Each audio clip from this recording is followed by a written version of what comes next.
Ciao lur, film apa lagi yang akan kita bahas kali ini? Kita akan bahas film yang berjudul Medeas lur. Kebanyakan film yang berjudul Medeas atau Medea dalam versi Yunaninya adalah film horor ya lur.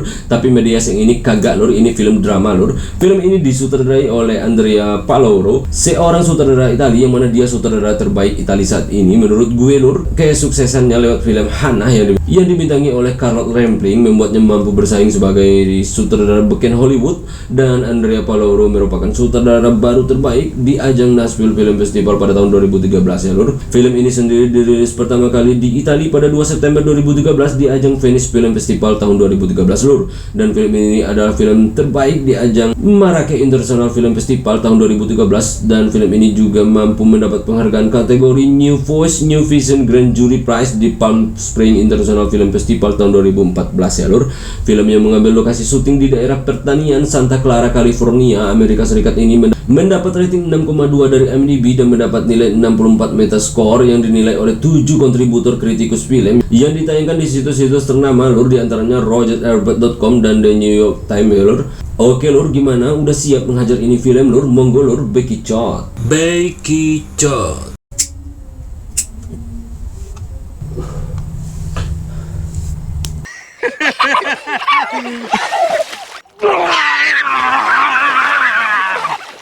Betapa bahagianya keluarga ini lur. Seorang bapak yang bernama Ennis diperankan oleh Brian F. O'Brien sedang bermain di kubangan lumpur bersama 2 anaknya dan 3 anaknya yang lain beserta istrinya yang tunarungu alias bisu yang bernama Christina diperankan oleh Cristina Sandino Moreno menyaksikan mereka mandi di sana lur. So keluarga ini terdiri dari sepasang laki bini dan 5 anak mereka ya lur. Dan inilah keluarga Pak Yono lur.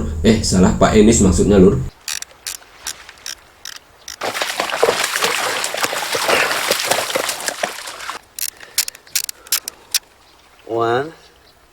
Scan berikutnya menampilkan Christina sebagai ibu sedang bermain dengan anak-anaknya yang kecil di lahan pertanian mereka, yang mana di situ pula rumah mereka yang berdiri sendiri. Di situ tak ada tetangga lur.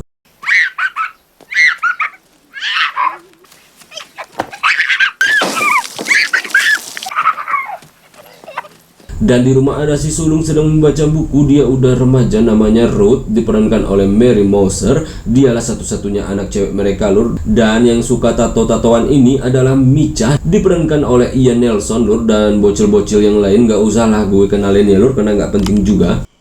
Dov'è la stazione? Dov'è la stazione? Dan inilah pula keseharian si Ennis, sang kepala keluarga lur. Dia bekerja mengurus ternak dan siang itu dia beristirahat terlihat sangat letih dan sedang punya beban pikiran berat banget nampaknya lur. Dia pun menghibur dirinya dengan mandi dan bermain dengan anak-anaknya di bak mandi lur. Sementara itu si Christina sebagai ibu yang baik lur mengurus rumah tangga. Nah saat makan malam terlihat mereka makan seadanya, tak ada lauk yang wah untuk disantap.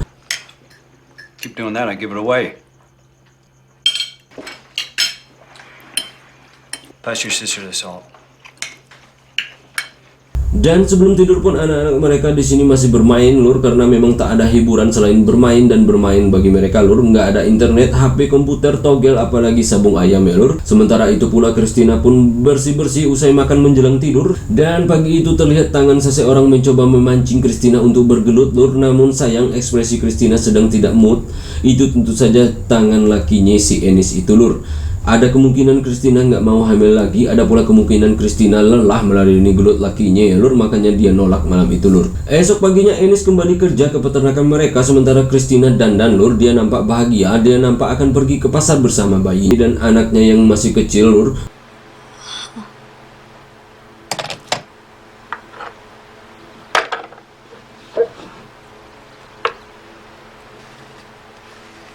Berangkatlah mereka dengan mobil. Sesampai mereka di pom bensin, dengan bahasa isyarat tunarungu nampak Christina ngasih jajan ke anaknya dan meminta anaknya yang 2 orang itu untuk main-main aja di luar. Dia dengan si bayi mau ke rumah seseorang di rumah van. Dia melarang anak-anaknya mengintip ya lur.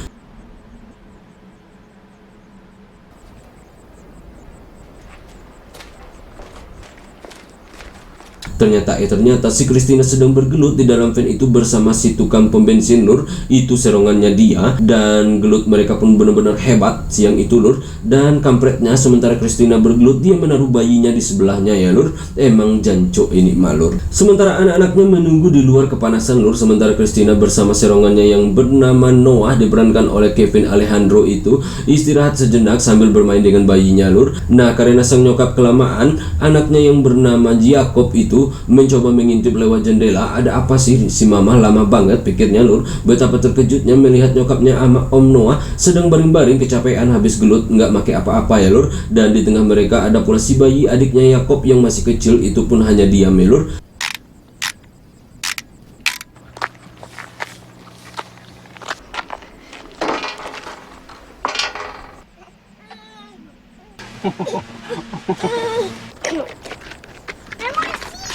Nah, di peternakan ada pula masalah baru lur, dimana Yes ini yang difungsikan oleh Ennis di awal film tadi lur. Dia mendapatkan kunjungan dari temannya, yang mana Ennis punya tunggakan pembayaran hutang selama 5 bulan lur, dan Ennis belum bisa mengangsur sekalipun.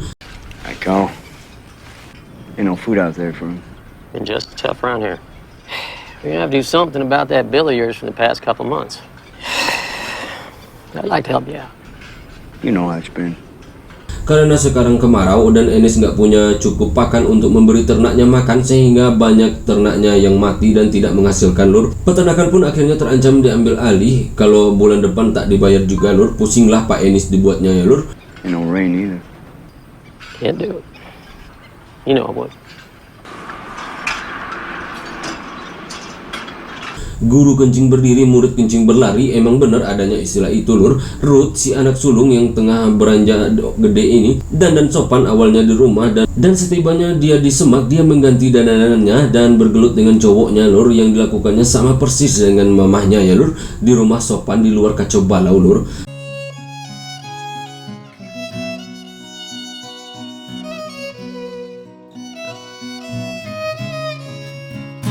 Sementara Christina nampak sedang mandi wajib lur, habis gelut dengan si Noah ya lur. Dia nampak begitu menikmati pergeludannya dengan serongannya itu. Beda sama si lakinya yang udah kasih dia 5 anak ya lur. Dan hubungan si Jacob dengan Christina nyokapnya mulai memburuk lur, karena Jacob tahu kalau nyokapnya serong sama Om Noah ya lur. Namun dia tak mengatakannya lur. Nah, di saat si Christina tengah berbunga-bunga sama pria dambaannya hatinya itu, gue tersentuh melihat lakinya si Ennis yang mencoba memecah keheningan rumah yang monoton dengan membeli TV bekas lur. Dia berharap rumah rame dengan adanya TV, dan keluarga itu pun nampak seperti orang kampung yang baru punya TV ya lur. Meski siarannya banyak semutnya lur, yang penting nonton bagi mereka. Saat akan pergi berbelanja ke pasar, Jacob menceritakan ke adiknya apa yang dilihatnya kemarin di pom bensin. Namun adiknya yang masih kecil itu tentu juga nggak ngeh ya lur, nggak ngerti dia apa maksud kakaknya itu.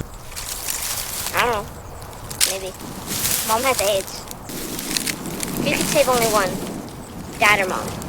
That's what happens to people with AIDS. Dan siangnya keempat anak Christina pergi berbelanja ke pasar lur, dan mereka pun melihat banyak binatang yang mati. Cuaca panas ekstrim ini benar-benar membawa bencana untuk keluarga ini. Terkait peternakan mereka ya lur, sepanjang perjalanan Jacob sama sekali tak menceritakan ke kakak-kakaknya perihal ibu mereka dan Om Noah. Dia hanya cerita ke adiknya doang lur, yang masih kecil itu.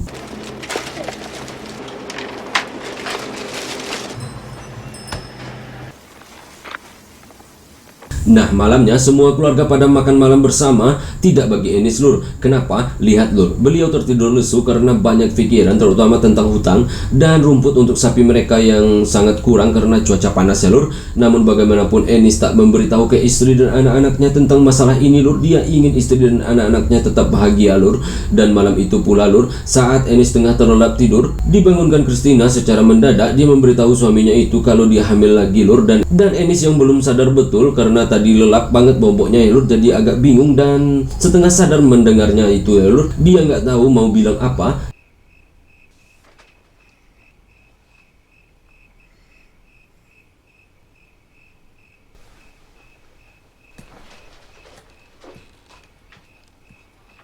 Dan esok harinya saat mereka pergi ziarah ke makam nenek alias ibu dari Ennis, barulah Ennis menyadari lur bahwasanya ada yang salah dengan kehamilan Christina. Apa itu? Begini lur, Enis dan Christina sudah lama tidak bergelut, dan Enis sudah hampir 1 bulan ini selalu ditolak bergelut sama Christina dengan alasan dia nggak mau hamil lagi. Nah, tiba-tiba Christina hamil dan Enis mulai berpikir Christina sudah mengkhianati dirinya. Sepanjang perjalanan dan sampai pemakaman, Enis pun meratapi nasib ke depan keluarganya ini, terutama anak-anaknya ya lur. Sementara siang itu Christina memperhatikan dari dapur, Enis terlihat gusar di ruang tamu. Dia menonton TV dengan menggonta-ganti channel nggak jelas.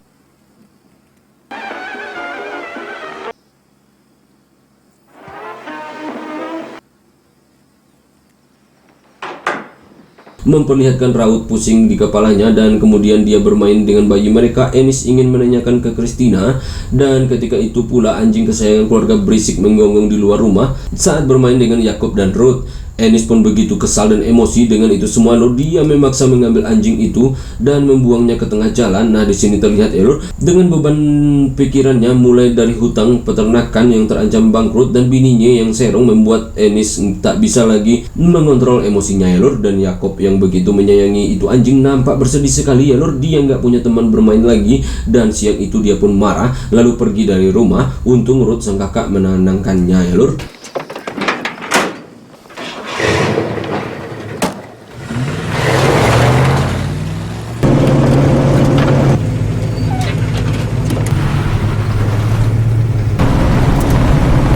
Esok hari Enis meminta anak-anak dan bininya menjaga peternakan lur, dan disitulah anak-anak serta istrinya menyadari bahwasanya peternakan mereka sedang parah banget kekurangan pakan. Dan selama ini Enis mengurus sendirian, anak-anak dan istrinya nggak tahu apa-apa. Mereka tahu beres selama ini ya lur. Dia pun pergi untuk membeli bensin mobil, tentu di tempatnya si Noah, serongannya Christina itu ya lur.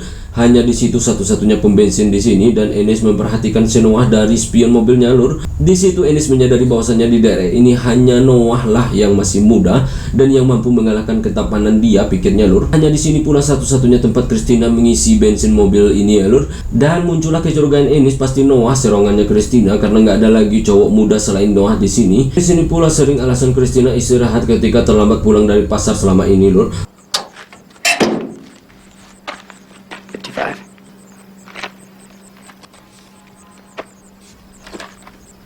Fake dalam otak Enis, dia yang ngebucitin bininya nggak kenal siapa-siapa dari daerah ini, pikir si Enis ya lur. Dan malam itu Enis nggak bisa tidur lur. Dia mencoba melakukan cocokologi tentang serongan bininya, dan semuanya mengarah ke Noah ya lur.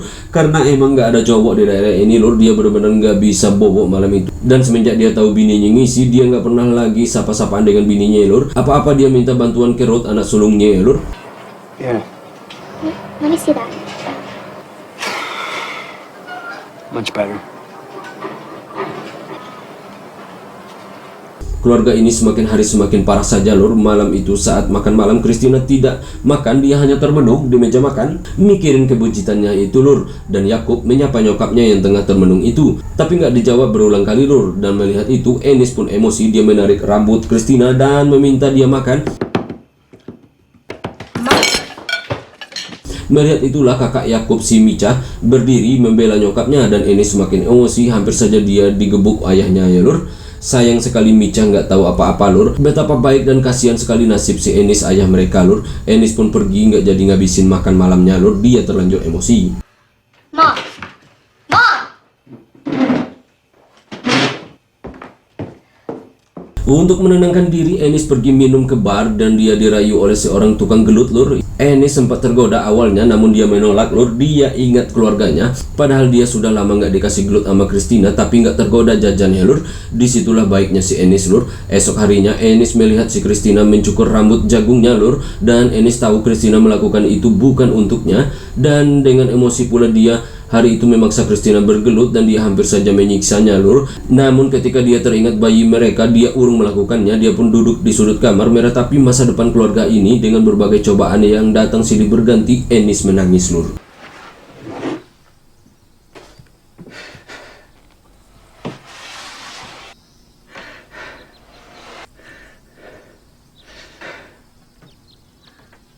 Nah, suatu hari saat Enis gagal membuat pompa air, dia mulai menyerah lur. Dan Enis pun berpikir keras hingga akhirnya dia berpikir tentang sesuatu. Apa itu? Simak baik-baik lur. Sepulangnya dari kerja, Enis pun rapi-rapi lur. Dia bersiap pergi untuk mengunjungi ayahnya yang sudah lama tak mereka kunjungi.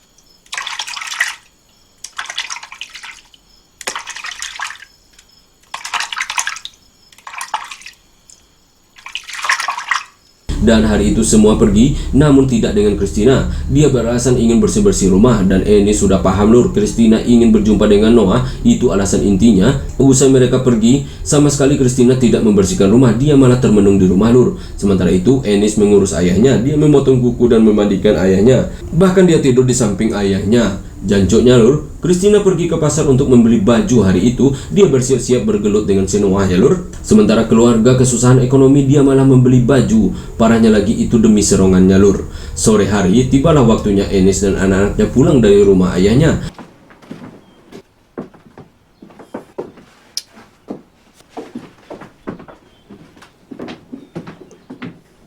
Dan Ennis pergi ke dapur, dia mengambil sebuah bahan kimia lur, dan dia memasukkan ke dalam sebuah botol ya lur. Ennis memasukkan bahan kimia itu ke knalpot mobilnya, dan mereka pun berangkat pulang. Sementara itu pula di saat bersamaan Christina bertemu dengan Noah di semak-semak lur, dan Christina bergelut hebat dengan si Noah di situ. Dia juga mengabarkan Noah dia buncit karena Noah. Usai bergelut, Christina pun mesra-mesraan dengan Noah. Sementara itu Ennis memberhentikan mobilnya di tengah jalan karena anak-anaknya pada mual-mual lur.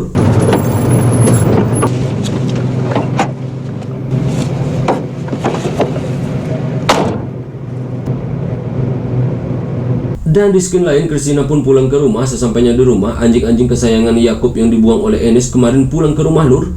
Dan malam hari Christina bertanya-tanya kok suami dan anak-anaknya nggak pulang-pulang. Saat dia ke dapur, ada pula seekor merpati masuk ke rumah dan diam di atas meja makan keluarga lur. Christina pun mengusirnya.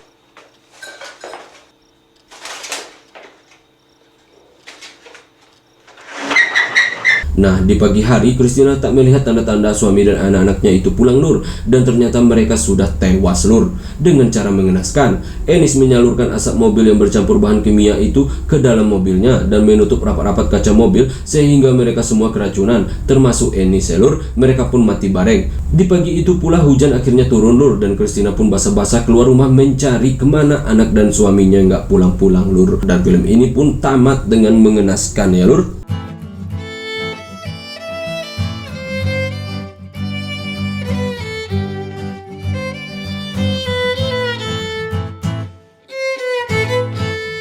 Film ini dibuat dengan sangat indah sekali, benar-benar dengan sangat indah lur. Gue sampai nggak berkedip nonton ini film. Perlu dicatat lur, film ini berlangsung selama 1 jam 37 menit dan hampir di sepanjang film nggak ada dialog lur. Jika ada dialog itu palingan hanya 3 menit doang lur. Namun adegan demi adegan yang ditampilkan mewakili dari kata-kata, tentu itu sangat keren banget. Gue belum menemukan film Indonesia seperti ini lur. Sedikit penjelasan gue lur, dimulai dari judul yaitu Medeas. Dalam mitologi klasik Yunani yaitu Medea ya lur, dikenal sebagai seorang wanita penyihir. Medea itu seorang ibu dan anak, dan dia diserongin oleh lakinya.